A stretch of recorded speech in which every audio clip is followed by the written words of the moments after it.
Bapak, Ibu, dan saudara-saudari terkasih dalam Tuhan kita Yesus Kristus, semoga kita sekalian senantiasa beroleh damai sukacita, berkat berlimpah dan kasih karunia Tuhan. Amin. Berjumpa kembali di channel Salvator pada hari ini, Selasa, 27 Juni 2023, dalam pekan biasa ke-12. Renungan sore kita hari ini akan diambil dari Injil Matius, bab 7, ayat 6, dilanjutkan dengan ayat 12 sampai 14. Marilah kita awali renungan sore kita hari ini dengan tanda kemenangan Kristus. Dalam nama Bapa dan Putra dan Roh Kudus. Amin. Jangan kamu memberikan barang yang kudus kepada anjing, dan jangan kamu melemparkan mutiaramu kepada babi, supaya jangan diinjak-injaknya dengan kakinya, lalu ia berbalik mengoyak kamu. Segala sesuatu yang kamu kehendaki supaya orang perbuat kepadamu, perbuatlah demikian juga kepada mereka. Itulah isi seluruh hukum Taurat dan kitab para nabi. Masuklah melalui pintu yang sesak itu, karena lebarlah pintu dan luaslah jalan yang menuju kepada kebinasaan, dan banyak orang yang masuk melaluinya. Karena sesaklah pintu dan sempitlah jalan yang menuju kepada kehidupan, dan sedikit orang yang mendapatinya. Demikianlah sabda Tuhan. Terpujilah Kristus. Bapak, Ibu, dan saudara-saudari terkasih, dalam sabda Tuhan hari ini ada kalimat menarik yang diucapkan Yesus. Segala sesuatu yang kamu kehendaki supaya orang perbuat kepadamu, perbuatlah demikian juga kepada mereka. Itulah isi seluruh hukum Taurat dan kitab para nabi. Yang menarik bukan sekedar petunjuk yang Yesus berikan, melainkan gambaran yang Yesus nyatakan bahwa petunjuk tentang sikap hidup tersebut merupakan kesimpulan dari isi seluruh hukum Taurat dan kitab para nabi.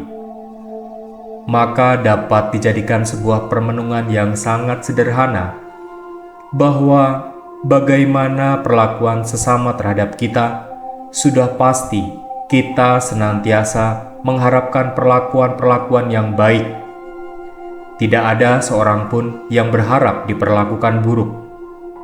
Dengan demikian, sesuai dengan petunjuk Yesus, jika kita ingin orang lain bersikap baik dengan kita, maka hendaknya kita pun bersikap baik dengan orang lain.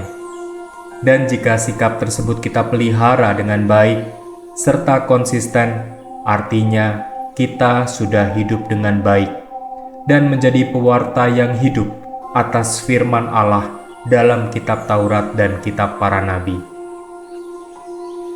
Lantas, jika sesederhana itu, apa yang membuat banyak orang memilih pintu yang lebar dan jalan yang luas menuju kebinasaan? Jika memang kita mengerti dan paham serta diberi pilihan dalam menentukan sikap hidup kita masing-masing. Inilah yang dimaksudkan oleh Yesus dalam sabdanya hari ini. Jangan kamu memberikan barang yang kudus kepada anjing, dan jangan kamu melemparkan mutiaramu kepada babi, supaya jangan diinjak-injaknya dengan kakinya, lalu ia berbalik mengoyak kamu. Yesus hendak berpesan agar kita jangan pernah menukar sesuatu yang paling penting demi hidup kita hanya dengan kepuasan sesaat.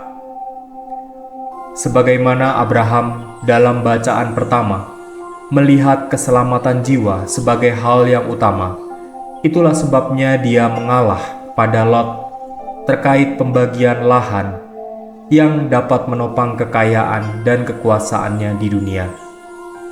Abraham menyadari bahwa ada hal yang lebih abadi dibandingkan kesuksesan sementara, yaitu keselamatan kekal yang sudah dapat dirintis sejak kehidupan di dunia ini. Semoga kita semakin dimampukan menapaki jalan kemurahan dan kerendahan hati yang dapat mengantar kita kepada keselamatan kekal di surga. Meski bukan jalan yang mudah, namun berkat penyertaan Tuhan, kita pun akan dimampukan melalui jalan keselamatan yang sempit dan sesak itu. Bayangkanlah Allah yang senantiasa menyertai kita dalam menapaki jalan keselamatan yang kita perjuangkan. Bagaimana kita setia kepada tujuan hidup yang telah kita tetapkan dan tidak tergoda untuk mengorbankannya hanya demi kesenangan sesaat. Marilah berdoa. Ya Bapa, kami mengucap syukur atas sabda-Mu hari ini. Bapa, ajarlah kami setia dan berani memperjuangkan tujuan hidup, walau penuh tantangan dan kesulitan melampaui pintu yang sempit. Marilah Bapak, Ibu, dan saudara-saudari terkasih, kita perjuangkan tujuan hidup kita sebagai sesuatu yang paling berharga yang tidak akan kita lepaskan hanya demi kesenangan sesaat. Dalam nama Bapa dan Putra dan Roh Kudus. Amin.